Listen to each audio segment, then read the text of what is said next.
ಸ್ನೇಹಿತರೆ ನಮಸ್ಕಾರ.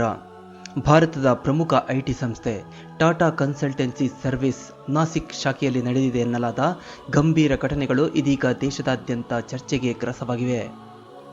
ವೃತ್ತಿಪರತೆ ಮತ್ತು ಸುರಕ್ಷತೆಗಾಗಿ ಪ್ರಸಿದ್ಧವಾಗಿರುವ ಐಟಿ ವಲಯದಲ್ಲೇ ಲೈಂಗಿಕ ದೌರ್ಜನ್ಯ, ಮಾನಸಿಕ ಕಿರುಕುಳ ಮತ್ತು ಮತಾಂತರದ ಒತ್ತಡ ನಡೆದಿತ್ತು ಎಂಬ ಆರೋಪಗಳು ಕೇಳಿಬಂದಿರುವುದು ಆತಂಕಕಾರಿ ಬೆಳವಣಿಗೆಯಾಗಿದೆ. ಈ ಪ್ರಕರಣದಲ್ಲಿ 8 ಮಹಿಳಾ ಉದ್ಯೋಗಿಗಳು ಮುಂದೆ ಬಂದು ದೂರು ನೀಡಿದ್ದು 2022ರಿಂದ 2026ರ ಅವಧಿಯಲ್ಲೇ ಈ ಘಟನೆಗಳು ನಡೆದಿರಬಹುದು ಎಂದು ಪೊಲೀಸರು ತಿಳಿಸಿದ್ದಾರೆ. ಈ ಮಹಿಳೆಯರು ನೀಡಿರುವ ದೂರಿನಲ್ಲಿ ಕೆಲ ಸಹೋದ್ಯೋಗಿಗಳು ಸ್ನೇಹ ಬೆಳೆಸಿ ನಂತರ ಮದುವೆಯ ಭರವಸೆ ನೀಡಿ ದೈಹಿಕ ಮತ್ತು ಮಾನಸಿಕವಾಗಿ ದುರುಪಯೋಗ ಮಾಡಿಕೊಂಡಿದ್ದಾರೆ ಎಂಬ ಆರೋಪ ಕೇಳಿಬಂದಿದೆ.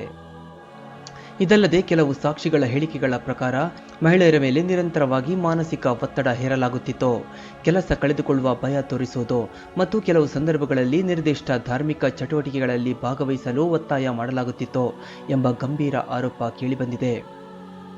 ಎಲ್ಲ ಆರೋಪಿಗಳನ್ನು ಕೆಲಸದಿಂದ ವಜಾಗೊಳಿಸಲಾಗಿದ್ದು ತನಿಖೆ ನಡೆಯುತ್ತಿದೆ. ಅಂತಿಮ ಸತ್ಯ ನ್ಯಾಯಾಲಯದ ಪ್ರಕ್ರಿಯೆ ನಂತರವಷ್ಟೇ ಸ್ಪಷ್ಟವಾಗಲಿದೆ. ಈ ಪ್ರಕರಣದಲ್ಲಿ ಬಂಧಿತರಾದ ಆರೋಪಿಗಳ ಹೆಸರುಗಳು ಹೀಗಿವೆ: ಡ್ಯಾನಿಶ್ ಶೇಖ್, ತೌಸಿಫ್ ಅಖ್ತರ್, ರಾಜಾ ಮೆನನ್, ಶಾರುಖ್ ಕುರೇಶಿ, ಶಫಿ ಶೇಖ್, ಆಸಿಫ್ ಆಫ್ತಾಬ್ ಅನ್ಸಾರಿ ಮತ್ತು ಮಾನವ ಸಂಪನ್ಮೂಲ ವಿಭಾಗದ ಮ್ಯಾನೇಜರ್ ನಿದಾ ಖಾನ್. ಪೊಲೀಸರು ಇವರನ್ನ ಬಂಧಿಸಿ ವಿಚಾರಣೆ ಮುಂದುವರಿಸಿದ್ದಾರೆ.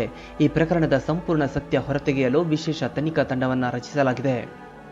ಈ ಬೆಳವಣಿಗೆಗೆ ಪ್ರತಿಕ್ರಿಯೆ ನೀಡಿರುವ ಟಿಸಿಎಸ್ ಕಂಪನಿ ಆರೋಪಿಗಳನ್ನು ತಕ್ಷಣ ಅಮಾನತುಗೊಳಿಸಿದೆ. ಈ ಪ್ರಕರಣದ ಬಗ್ಗೆ ಉದ್ಯಮ ವಲಯದಲ್ಲೂ ಚರ್ಚೆ ಜೋರಾಗಿದೆ.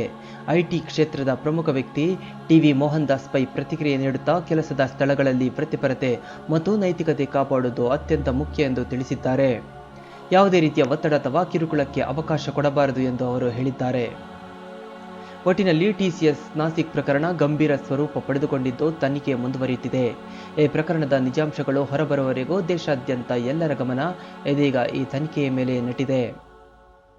ಈ ವಿಡಿಯೋದ ಬಗ್ಗೆ ನಿಮ್ಮ ಅನಿಸಿಕೆಗಳನ್ನು ಕಮೆಂಟ್ ಬಾಕ್ಸ್ನಲ್ಲಿ ಬರೆದು ತಿಳಿಸಿ. ಮುಂದಿನ ಎಲ್ಲ ವಿಡಿಯೋಗಳ ನೋಟಿಫಿಕೇಶನ್ಗಾಗಿ ನಮ್ಮ ಚಾನೆಲ್ ಅನ್ನು ಸಬ್ಸ್ಕ್ರೈಬ್ ಮಾಡಿ. ಧನ್ಯವಾದಗಳು.